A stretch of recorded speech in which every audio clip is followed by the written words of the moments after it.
Napoli set to make second bid for Scott McTominay after a €25 million bid was rejected earlier on this week. Jadon Sancho loan deal to Juventus still seems to be on, with Fabrizio Romano saying talks are advancing, and Manchester United update on Manuel Ugarte. These are some of the stories we will be discussing on this morning's show. But before we get into that, please do me one small favour. Smash a like on today's video. Let's try and see 1,000 likes on this episode. And if this is your first time watching, please do subscribe to the channel. Currently, only 50% of people who watch our videos are subscribed. So if this is your first time watching, make sure you get involved. Everyone is welcome. Right, let's start the show off by talking about Manuel Ugarte. I know everyone's absolutely sick to death of talking about Manuel Ugarte, and believe me, so am I.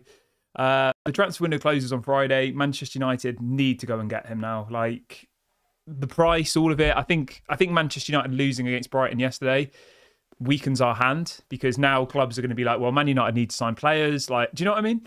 I think if we'd have won yesterday, it would have definitely strengthened our bargaining position. But this happened last year, didn't it? Or was it the year before? The year before it was.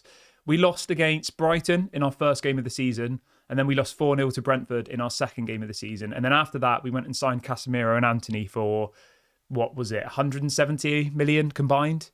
And that was literally just as a reaction off the back of losing the first two games of the season. Now, I don't think the feeling right this second is as bad as that, to be honest. Like, that was really low. I remember we lost 1-0 at home to Brighton, I think it was, and then we lost 4-0 away to Brentford. Erik ten Hag's first two games of his time at Manchester United, and I remember then the mood was absolutely awful. I don't think it's as bad now, but yeah, I don't know. It's a difficult one, because we clearly still need more players. That's obvious to see, but it's not going to take one window. You can't just by a flick of a switch go from 8th place to 1st place. Like, that's not how football works. You occasionally get the odd freak season where a team like Leicester, who shouldn't win the league, will win the league, but Man City is so dominant that you could even argue at this point, right, that Man City have already somewhat taken an advantage in the league. I know lots of teams have won 2 games and all the rest of it, but you see Man City, like, they're going to be so difficult to catch up with, even for Arsenal, even for Liverpool. So, yeah, Manchester United is just about baby steps at the moment. And I know that's frustrating. I know people want immediate success. They want Man United to be winning the treble within one transfer window. But if you look at the bench that we had yesterday, right, I think it's clear to see how badly we need to strengthen our squad, because the starting 11 yesterday was pretty much the same starting 11 that we had last season, wasn't it? Pretty much. The only new addition in that team is Mazraoui. Literally every other player was here last season. Every other player was part of the team that finished 8th in the Premier League last year. So arguably you could say that was because Erik ten Hag didn't start De Ligt, but I don't think we can 100% single-handedly blame yesterday's loss on Harry Maguire. Amad Diallo should have scored a goal. Xerxes got his leg in the way when it should have. Do you know what I mean? There was lots of mistakes. The second goal, every defender on the pitch was making a mistake. So I think it's harsh to say that just because De Ligt wasn't on the pitch, we lost that game. Like, I don't think that's very fair. But the point I'm making here is we can go through the team and you can see where we need to sign players. I mean, Casemiro needs replacing. Marcus Rashford, I'm really finding it difficult at the moment to kind of support Marcus Rashford and to, like, continually back him. You know, I like Rashford. I think he's a talented footballer, but when was the last time we saw a good game from Marcus Rashford? I honestly can't remember, genuinely. I think it literally would have been like over a year ago where Marcus Rashford's had like an 8 out of 10 performance. Not even a 10 out of 10, like an 8 out of 10. And for him to be your star player who for some reason has the divine right to start every single game, I personally think, right, this is just my opinion, that there must be something in Marcus Rashford's contract. There must be. When he signed that new deal 2 summers ago with ridiculous wages, 350k a week, there must have been something inserted in his contract that said that he had to have a certain amount of playing time. It has to be. I don't see how else he keeps getting picked. And people will say, oh, it's Erik ten Hag's fault. But I don't see any other reason why he would be picked. I think there must be something in that contract. But obviously that's just a speculation. I don't know that for sure. But yeah, so obviously we need to get Manuel Ugarte. That is absolutely essential. Like, he has to come in. I just have this horrible feeling that Man United are going to have to pay the 60 million now, because PSG, as we've said before, PSG don't need to sell. PSG have got the most money out of anybody in the world. PSG is obviously owned by Qatar. Qatar tried to buy Manchester United. They failed. Jim Ratcliffe beat them. Like, there's a whole ego battle going on here, right? And now that Man United have just lost to Brighton and the fan base has gone into a meltdown, people are saying the manager should be sacked. People are like, do you know what I mean? Like, our mood was pretty high, I thought. Like, everyone was happy with the transfer window. We beat Fulham. Yes, maybe not massively convincingly, but we did beat them. And people were going into this game feeling quite positive, feeling quite confident. Everyone seemed to be behind the manager. People seemed to be happy with the transfer business. But now it's like gone back down to the gutter again, hasn't it? It's gone back down to rock bottom. And I think that it's probably the worst possible thing that could happen in the final week of the window, because all of these clubs are going to be looking at us now and going to be thinking, well, the PSG will be like, why would we sell him for less than 60 million euros? Like, why would we? So I don't know. We'll wait and see what happens. Hopefully they prove me wrong. Hopefully Manchester United somehow pull off some sort of miracle and get him for this discounted price. But I personally think what's going to happen is we'll do this loan with an obligation to buy. It'll be a loan and then we'll pay 60 million next summer, which to me is just the same as paying 60 million now. You may as well pay 60 million now. Like, what's the point in that? Either you pay the 60 million now or you don't pay the 60 million at all. So, yeah, we'll wait and see what happens with that one. But we desperately do need to strengthen that midfield. I think, like, the problem that we have, right, is Kobe Mainoo is the future for Manchester United. But him playing alongside Casemiro is so slow. His legs are gone, I think. And that means that Kobe Mainoo has to run way more than he should be. And I don't know if people have noticed this, but in the last couple of games, by like the 50th, 60th minute, Kobe Mainoo just looks so knackered. And that's not me blaming Kobe Mainoo, because the reason he's knackered is because he's just running constantly. He's working so hard for the team. And Casemiro just can't do that anymore. And that's why I think, obviously, this Manuel Ugarte signing, bringing some more athleticism into that squad, will be a breath of fresh air. And I think we just have to get him now.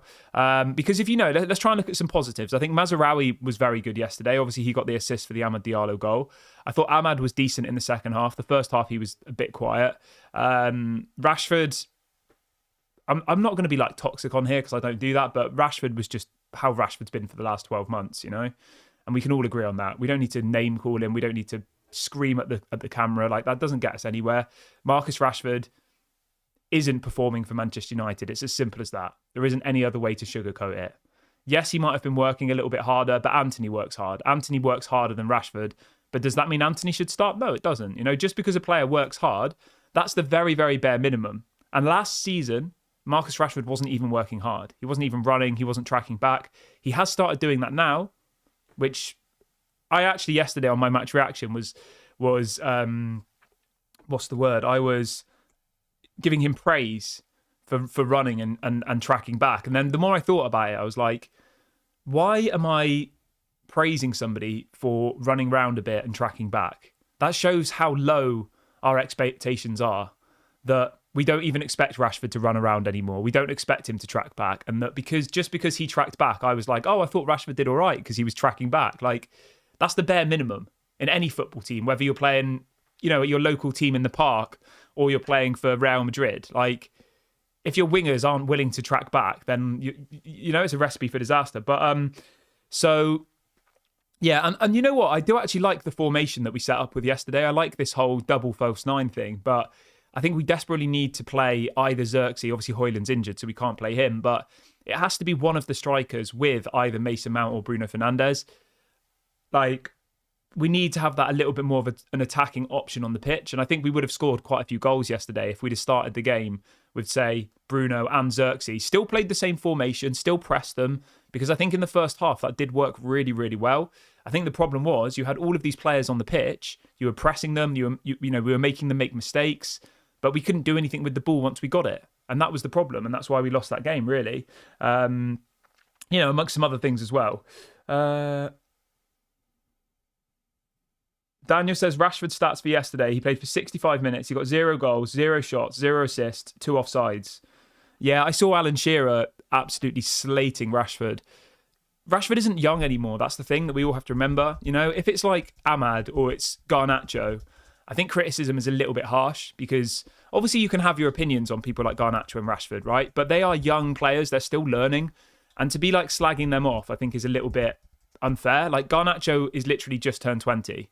He's 20, right? Ahmad, I think, is 21, but this is his first season of playing proper football. This is his first time starting consistently for Manchester United, and he looks like he can do something. Rashford's 26. He literally turns 27 next month. That's not young anymore. Like, he should be in his prime now, and I think if anything, he's got worse. If you flash back to when Rashford first burst onto the scene in that game against Midtjylland, was it in the Europa League or the Champions League? I can't remember, but 5, 6, 7 years ago, right? For those 2, 3, 4 years after then, Marcus Rashford was unplayable. Unstoppable. He was unbelievable. But in the last 12 to 16 months, he's literally just been terrible. And this isn't, a singling out Rashford type thing, but I'm just saying, the point I'm making here is he is supposed to be our star player. For some reason, he has this divine right where he has to start every single game. Is that a contractual thing? I don't know. But, is that going to... Well, it is a problem, isn't it? Let's see what people are saying in the chat. Grayo says, what's everyone's opinions on this? I thought Mason Mount did really well and was impressed with his pressing, but we can't play Mason and Bruno together. But can you see Erik ten Hag benching Bruno? No. Bruno's never going to be benched. I agree with you, though. I do. As I said, in the first half, right? In the first half yesterday, and you can think whatever you want about this, right? And you can disagree with me, you can laugh at me. I'll explain my reason. And if you don't want to understand my explanation, then that's up to you. That first half yesterday against Brighton, that was how Erik ten Hag played at Ajax. That was the first time I've seen it, genuinely, since he's been here. I'm not even joking. That was where we kept the ball well, we were passing it around, we were pressing them, we were making them make mistakes. That was how Erik ten Hag played at Ajax. It was exactly the same thing. Exactly the same thing. Okay? So I was really impressed with the first half, but the issue we had was we couldn't convert our chances. Ahmad should have scored earlier on in the game. Obviously, Rashford had a goal disallowed for offside. Again, offside. You shouldn't be getting offside 2 or 3 times in a match at the age of 26 when you're in your prime. He's always offside, Rashford. Always. He did it last season. So yeah, I agree with you, Grayo. I think in that first half, Mason Mount and Bruno together, they were pressing amazingly. They were working as a team. Like, every time one of them pressed, all of them would press. And last season, what would happen was Bruno would press and he'd look round and all the other players would be like 20 metres behind him, just standing there. Whereas yesterday, everybody was pressing as a team and I liked it. It looked good. But obviously, we didn't have that clinical edge on the pitch to score goals. And that's why we didn't, capitalise on how well we were playing in the first half. And I don't think Brighton had a single chance in the first half, did they? There was no points in the first half where I thought that Brighton were going to score. And I said it on Twitter at the time. I said, this is how Erik ten Hag wants to play from Ajax days, And yeah, it's slow, it's pragmatic, it's lots of possession, lots of passing the ball around, playing it back to the goalkeeper. Let's see what else people are saying. People are saying that Garnacho should have started. What I'll say is this, right? It's easy to say Garnacho should start after the game. If Rashford had scored a hat-trick, you'd have all said Erik ten Hag's a genius. So it's very easy for people to criticise a manager's decisions after a match, right? What I'll say is this. Now that he put in a bad performance yesterday, Rashford, we can all agree on that. He was substituted at 65 minutes and Amad Diallo stayed on the pitch, rightfully so. Garnacho has to start against Liverpool. That's a fact. Would we all agree there? De Ligt has to start over Maguire against Liverpool. And for me personally, in that game yesterday, Maguire did well, right? Maguire did well against Fulham. Sorry, he did well against Fulham, and I think he deserved the chance to play yesterday. But that chance is gone now for me. He made a massive mistake in that first goal. And, for that reason alone, De Ligt should now be walking into that team. We bought De Ligt for what, £38 million? You don't sign De Ligt and then just leave him on the bench for Harry Maguire. That can't happen. I understand why Erik ten Hag did it, because he wants to be fair. He wants to be a manager who rewards good performances. And Harry Maguire was arguably the man of the match against Fulham, for Manchester United anyway, right? So I understand his decision to do it. But I would not understand the decision now to keep him on the pitch. I would not understand the decision now to continue to pick Marcus Rashford. We've got over 600 people watching live now. If everyone could do me a small favour and smash a like, that'd be really, really appreciated. If you could also subscribe as well, that'd be really appreciated. Johnny says, I bet you guys don't want to see how Rashford has started to track back more. I literally said that about 5 minutes ago. I said that fair play to Rashford for tracking back. Okay? But is that what we've come to now?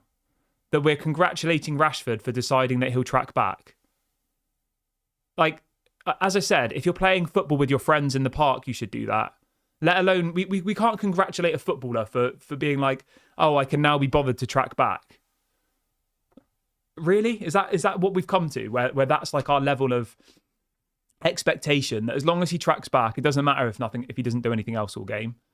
Like, yeah, I just, yeah. Okay, let's move on from that though. Keep getting your comments in. Let me know your thoughts. Never Back Down says McTominay needs to start over Casemiro. That I don't agree with that, but fair enough. You need to get Ugarte in, and Ugarte needs to start over Casemiro immediately. Absolutely immediately. Kyle says, I've had a little look on the internet this morning, and it's absolutely ridiculous. People really don't understand things and are calling for Erik ten Hag to be sacked. Yeah, I mean, even if you want to go down that route, right? Say you're one of those people who wants to sack Erik ten Hag, which I think is crazy after one game. And those same people are probably like, oh yeah, give the job to Ruud van Nistelrooy. I mean, I don't even want to go down that route. I really don't. So people were saying that to me yesterday because I was like, you know, do you really think that, you know, these people who are passionate about sacking Erik ten Hag and their answer is Ruud van Nistelrooy? I'm sorry. Ruud van Nistelrooy has managed 50 professional games in his career for PSV. And like, people are making out that PSV are like this terrible team. PSV are a good side, and he won the Dutch Cup. Like, obviously that's a great achievement. Fair play to him. But it's not like PSV are awful. They're a decent side with decent players. They're one of the better teams in the Eredivisie. And remember that in the season where he won the Dutch Cup, that was when Ajax were terrible. It was the year after Erik ten Hag had left, and Ajax have been awful since then. And the only other really good team in the league is Feyenoord, really. Ajax were at rock bottom, and PSV and Feyenoord, and, you know, do you know what I mean? So, you know, as great of an achievement it is that he won the Dutch Cup, like, does managing for 50 games in the Eredivisie now grant you the right to be the Manchester United manager? And the thing as well that you have to remember is, right, I'm just having a look here. Yeah, PSV last season, without Ruud van Nistelrooy, they won the Dutch league. With Ruud van Nistelrooy, they finished third. So does that mean whoever the manager of PSV now is, we should bring in? I mean, he's technically. Do you know what I mean? Like, I just think that people who are already on this argument that, you know, that Ruud van Nistelrooy is the answer. I just don't get it. I think we need to back the players, back the manager, get behind them. It's only 2 games into a season. Like, yeah, I just don't buy it personally. And then even if you look at other people, right, there is nobody else out there. Thomas Tuchel, definitely not. Nagelsmann, I think, is the best option on there, but apparently he's not going to leave the German national team until 2026. So there isn't anybody else. Who else is there? Zidane, people will say he's never going to come. So the point I'm making is, right, we need to back the team, back the manager. There isn't a better option out there. So whether you like Erik ten Hag or not is kind of irrelevant. You know? It's not like Zinedine Zidane has just moved to Manchester, is desperately waiting for the Manchester United job, you know, is standing outside Old Trafford saying, please hire me, please. Like Jose Mourinho was when Louis van Gaal was sacked. Jose Mourinho was begging for the United job as Louis van Gaal was about to be sacked, and he got the job. There isn't anybody out there like that at the moment. And that's partly why in the summer, Ineos decided to keep Erik ten Hag, because they looked at what was available on the market and there wasn't anybody else better available. That doesn't mean that in the future there won't be someone else better available. That's a possibility, you know? Maybe in a year's time, I don't know, Carlo Ancelotti leaves Real Madrid and says in an interview that his dream was always to manage Manchester United. This is all hypothetical, obviously. But what I'm saying is at this moment in time, Erik ten Hag is the best manager available on the market. He is. You can't get Pep, you can't get Klopp, you can't get Arteta, you can't get Ancelotti at the moment, you can't get Nagelsmann. Like, there isn't anybody else. So we just need to get behind the team, get behind the manager, you never know what's going to happen in the next 6-12 months. You know, maybe something crazy happens and another option comes up, and then we can talk about that. But at the moment, the best thing that we can do is get behind the team, get behind the manager. It's still far too early. It's just crazy for me. I honestly don't think that we played that badly yesterday. I had to delete my match reaction because I was so I just couldn't believe the how quickly the mood can turn. I know people get disappointed. I know it's frustrating, but like, I honestly didn't think the game yesterday was that bad performance-wise. I honestly didn't, compared to what I've seen over the last year or 2 years. And like, people were just like, "Oh, sack the manager, sack him now," and it's just like, it's going to be a long old season, you know. Henry says, "Are you sure that De Ligt is better than Maguire?" I'll be honest with you, mate. I've probably seen De Ligt play about 10 times in my whole life. Sometimes for Bayern in the Champions League, and a couple of times for Ajax when Erik ten Hag was there, and a couple of times for the Netherlands. So at this point, I can't give you an answer. I'm not going to say that De Ligt is 100% better than Harry Maguire, because I don't know, and I'm not the type of person who just bases an opinion off like a guess. Do you know what I mean? I'll give De Ligt the season. I'll give him a few seasons, and then I'll give you an answer on whether I think he's better than Harry Maguire. On paper, of course he is. He's younger, he's faster. He's played for some top clubs. He's got better experience than Harry Maguire. He was the captain of Ajax at the age of 17. Like, he's clearly a leader. So on paper, Matthijs de Ligt is levels above Harry Maguire. But on paper, some player could look amazing who's actually terrible. Like, stats aren't everything at the end of the day, you know? I remember a couple of years ago, I think it was like McTominay or someone, his pass completion was like nearly 100% for a season. But every single time he passed, it was either backwards or sideways. Do you know what I mean? So it's like, stats are great, but you also have to look at what you see with your eyes. And at the moment, I can't give you an answer on whether De Ligt is better than Maguire. I would say he is, but I don't know for sure. Ant says the football itself looks better. That is true, but we simply have no clinical edge, no ruthlessness in our ability to finish off chances. Do you know what, my friend, right? I 100% agree with you. 100%. And I said this last week, the week before, and people were literally losing their heads at me saying, like, you don't know what you're talking about, you're deluded. We need another striker. 100%. I don't see how people can't see this. How can we not need another striker? We've got Højlund, who I think's injuries are definitely a concern. He keeps getting hamstring injuries. We've got Xerxes, who for me, or he said in his own words, is a hybrid between a number 10, which is Bruno's position, and a number 9. Okay? So Xerxes, in his own words, is saying that he doesn't even think he's a striker. He's something between a striker and a number 10, a central attacking midfielder. Like, how can we not see that we need a striker? Imagine if an Ivan Toney, for example, was on the end of Dallow's cross yesterday to Ahmad. Toney would score that with his eyes closed any day of the week, you know? Ahmad should have headed that ball, but he tried to kick it. Someone like a Toney or, I don't know, an Osimhen or a Jonathan David, whoever, an out-and-out striker would have scored that goal. I desperately think that we need, obviously, Manuel Ugarte, but I desperately think we need another attacking player, and I desperately think that if Jadon Sancho goes, that we do expect him to go, I think an attacking player would definitely help. You know, ideally for Manchester United, we need someone who can operate across the front three.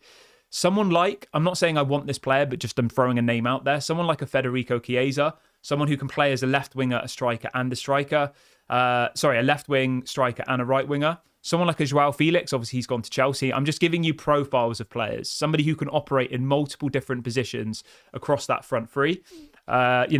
So yeah, that's what we really need. Someone who can offer us a little bit more in the attacking areas. Now, obviously, we've got Ethan Wheatley on the bench. I'm not sure if he's ready, to be honest. We've got Chido Obi Martin, but there's still some sort of legal battle going on in regards to compensation. We've got to play Arsenal, so he's not actually registered yet. So yeah. But yeah, I mean, it was really difficult for me yesterday after the game, to be honest, because I noticed something that it was a bit of a shock reaction for me, right, after yesterday's game. And I saw for the first time something that I didn't like. And I noticed that, I'm just going to say it because I'm going to be honest with you, but I noticed that for YouTube, right? I do this because I enjoy it. I do this for fun. I do this because, like, I like speaking with you lot. Like, I'm not doing this for financial gain or doing this yeah. Anyway, my reasons for this are just because I enjoy doing it at the moment, right? And I noticed after yesterday's game that I went on my match reaction and I tried to give like a level-headed.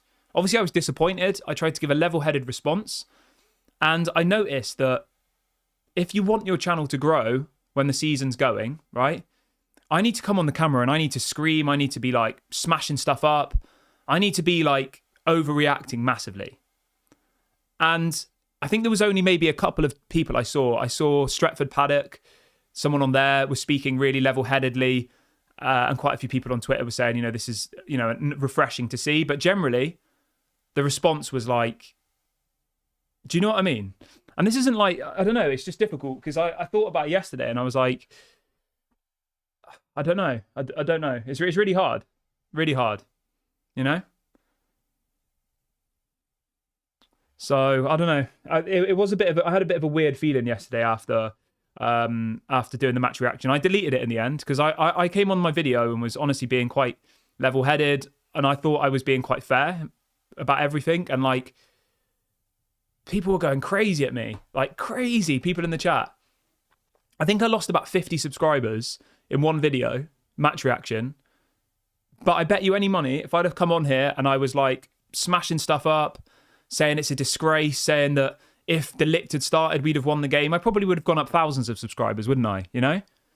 And it was hard for me because I don't want to pretend to be something I'm not. Like, I don't want to pretend to be angry and spread hate just to get views and to get subscribers. Like, I don't know. It was really tough. And like, I honestly, after yesterday's game and after yesterday's video, I'm not even joking, right? After yesterday's game, I felt completely fine. Completely fine.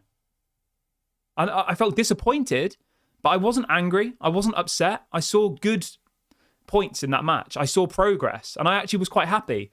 And I came on this match reaction yesterday. I deleted it in the end, right? I came on the match reaction, and my mood went from like here. I was fine. I was happy. I was going to go off and have a nice day, and literally my mood went down to like rock bottom, absolute rock bottom, because of how I saw the response from the internet of people, right?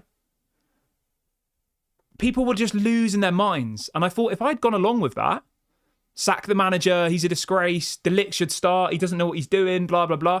I'm sure I'd have got tens of thousands of views. People would be subscribing. People would be super chats. This guy knows what he's talking about. But like, I don't know. It's difficult. And I know obviously everyone has opinions. Everyone, you can disagree and all the rest of it. And that's why I don't like doing watch-alongs, because I want to be able to give my 100% focus on the football match. I want to be able to analyse it. I want to be able to look and then come away. And I think on my match reactions, you then get my honest opinion. And I think I just had this epiphany yesterday where speaking your mind, your honest mind, and like not overreacting isn't what gets views and what gets subscribers once the season's going. In the transfer window, people come to this channel because like I'm fast with the news, they like the news, like I'm honest with the news, whatever. And I think people appreciate that. But once the transfer window ends, and the only way then to pick up views and to pick up subscribers is to overreact, really, isn't it? And I don't know, it's just difficult because I'm not that type of person. I'm not going to be fake to you for the camera. Like, you get my honest self. Yeah, and it was really difficult. And I'll be honest, like, and this had nothing to do with the loss, by the way, right? I honestly was fine with the loss. I was disappointed, but I felt fine. I still felt positive. And I came away from that match reaction yesterday and I was like, and I'm going to be honest with you, I'm going to talk about other stuff after, but I think it's important I say this. After that match reaction yesterday, I was like, I don't know if I can do this for a whole season, to be honest. Like, I'll tell you what I could do though. If I be fake and I come on here and I lie and I say, and I kick off or whatever, I could do that easily. I could pretend, right? But I honestly came away from the match reaction. I deleted it straight after. Immediately, I deleted my match reaction. Because it was just so toxic. And I honestly just thought, like, I don't need this in my life, to be honest. Like, I do this because I enjoy it. I do this because we've built what I thought was like a positive. I'm not, by the way, I'm just saying that people can't have differing opinions to me. I'm not saying that by any means, right? Obviously, you can have differing opinions. That's completely fine. But from what I saw yesterday in yesterday's game, I honestly came away from that first half thinking that that was Erik ten Hag football. And I thought that people would have seen that as well. But it was just like, Rashford, get rid of Maguire, De Ligt is the answer. He doesn't know what he's doing, blah, blah, blah. And I was like, yeah, I don't know. I've deleted the video. I don't think I can undelete it. I think it's deleted permanently. But yeah, I just wanted to get it off my chest because I'll be honest, after yesterday's match reaction, I felt I just had this, like, you know, when a switch clicks in your head, right? And you realise how YouTube works. You realise how, like, football content works. And something just clicked and I was like, I just didn't like what I see, you know, because I've always tried to be honest. I've always tried to be myself. I've always tried to, like, give what I thought was balanced, non-reactive opinion. But I realised that beyond the transfer window, because remember, we've only been doing this for like a year, right? Beyond the transfer window, if I want to pick up new subscribers, if I want to get views, whatever, which I'm not that bothered about, but obviously it's nice to have people watching your videos, then that's what I've got to do, you know? And I'm just not sure if I'm willing to do it, you know? So yeah, I don't know. I wanted to get that off my chest. I know some people are probably like, I don't care, like, why are you complaining? And I'm not complaining at all, you know? I'm just giving you how I feel. So yeah, it's just difficult. But I appreciate everybody's support in the comment section. And I'm not coming here to get people to feel sorry for me. I just thought it was just eye-opening. And I'm sure all the other, you know, I'm sure everybody knows this who's been doing this for a long time. So I'm sure it's not that, you know, new news for most people. But I just kind of realised it for the first time yesterday. And I'm sure all these other people had that same feeling when they first realised it, you know, when they first realised how it works and how you have to be and how you have to react and how, you know, everything has to be over dramatized. And I was just a bit like, it's just not me, effectively. So it's like, do I now become a fake person? You know? Or, yeah, I don't know. It's hard. But anyway, let's move on from that. I thought it was important, and I hope you guys appreciate that, you know, I'm coming on here and being honest and being genuine. But yeah, I thought it was important to get it off my chest because, yeah. But yeah, somebody asked before. Yeah, literally. Right, let's move on from that though. I hope you guys appreciate my honesty and I hope you guys understand what I'm saying. And just to be very, very clear, I'm not trying to silence people to saying they can't have opinions and stuff. Like, that's completely fine.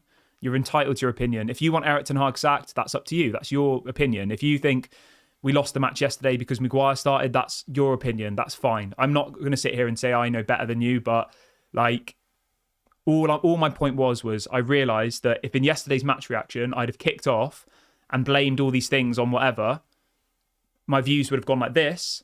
But instead, by coming on here and being level-headed and telling you how I honestly thought, it went down. People unsubscribing, people in the comments saying, you don't know what you're talking about, I'm unsubscribed. Like, do you know what I mean? It was just eye-opening. It was eye-opening. And it made me realise in that moment that the way YouTube works is you have to just kick off. Even if you win, you've got to kick off probably. You know, it's got to be over-dramatised whether you win, lose or draw. Everything has to be over-dramatised. But anyway, I've spent a long time. Okay, let's move on from that though.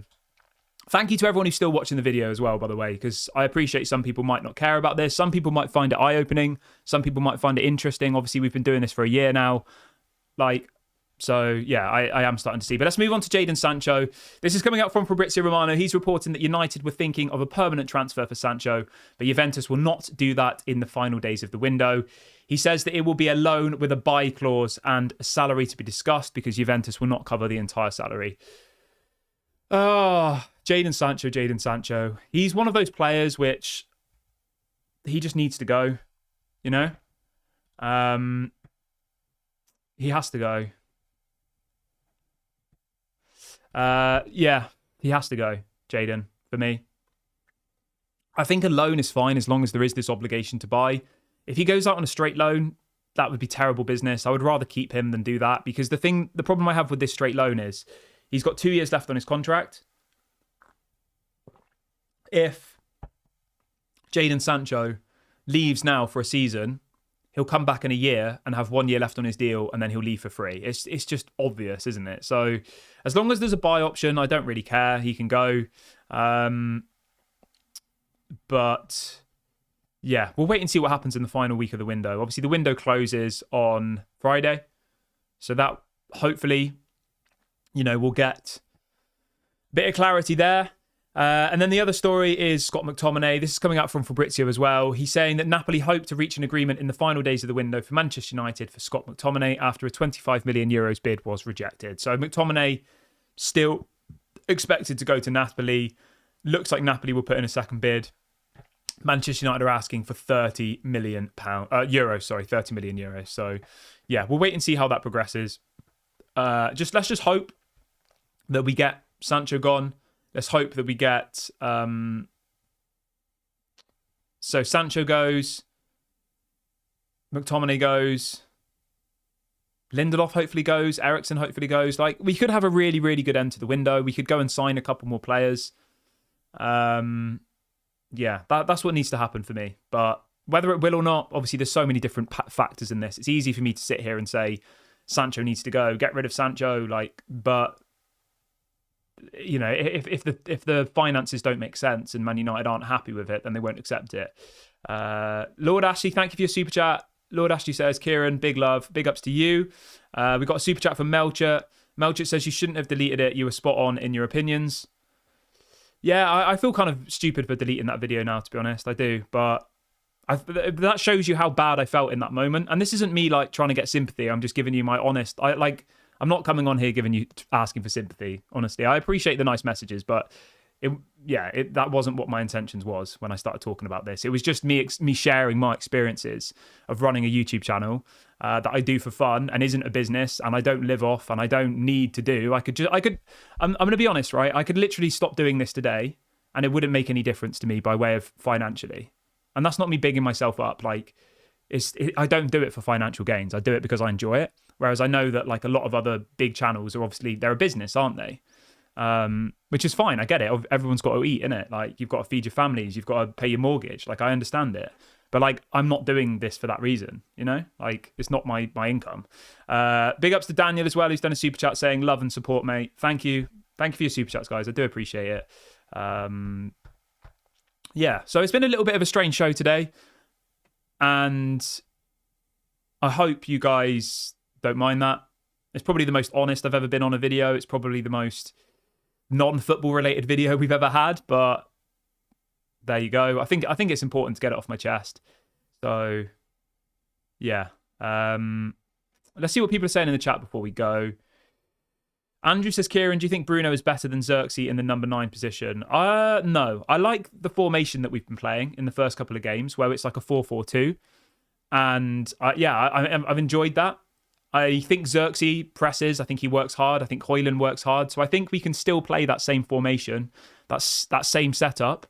But I think that the best option would be Xerxes and Bruno, or Xerxes and Mount, or Bruno and Højlund. We need to have one of the strikers playing in that position, because I think both Xerxes and Højlund are more than just strikers. I think they can drop back, they can link play, they can track back, they work hard. So I think the formation in the first half was fine. And to be fair, when Mason Mount came off, we looked weaker. We lost our composure. We lost our ability to kind of keep Brighton at bay, I thought.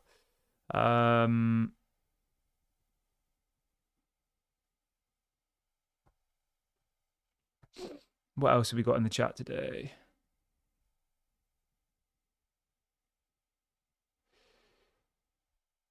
Melcher says there's no need not to be genuine. The thing is, it's not so much... what I'm trying to say to you is, right, just to summarise before I end the video, is it was more I realised the formula that you have to do to run a successful YouTube channel. I mean, I guess this has been successful so far, you know, and we've got nearly 40,000 subscribers in the space of a year from me being honest and I think being pretty balanced and very non-toxic, right? But what I'm saying is, if you want to get to the heights of like the big ones, I've seen the formula of how you have to do that. And yeah, that's all I was saying. And I realized that in yesterday's match reaction, you know? I'm sure like this isn't even new news to the people who do those other ones, and they know that that's what gets clicks, that's what gets retweets on Twitter, and it's like, you know, it's being reactionary, it's being controversial, it's saying like things that you know what I mean. We don't need to go into details, but you understand. But yeah, somebody saying is Mount injured again. Yeah, apparently Mount came off because he was injured. It wasn't a tactical decision, so Mount's injured again apparently. I don't know the details of Mount's injury. Obviously, it was only yesterday. Hopefully, it's just like a precaution, hopefully. Because if Mount's injured already, 2 games into the season, like, yeah, it's not good, is it? But I'm going to wrap the video up here. I hope everyone has a lovely Sunday. I will be back later on today. Hopefully, we'll have some good transfer news to bring you. Thank you to everyone who stayed for the whole duration of the show. Apologies if it was less football related than usual, but that was what was on my mind. That was what I wanted to talk about, and I guess, yeah, that was what we spoke about. So we are where we are. But yeah, thank you everybody. I'll be back later on today. Please drop a like, subscribe before you go, and I'll speak to you all later. Bye for now.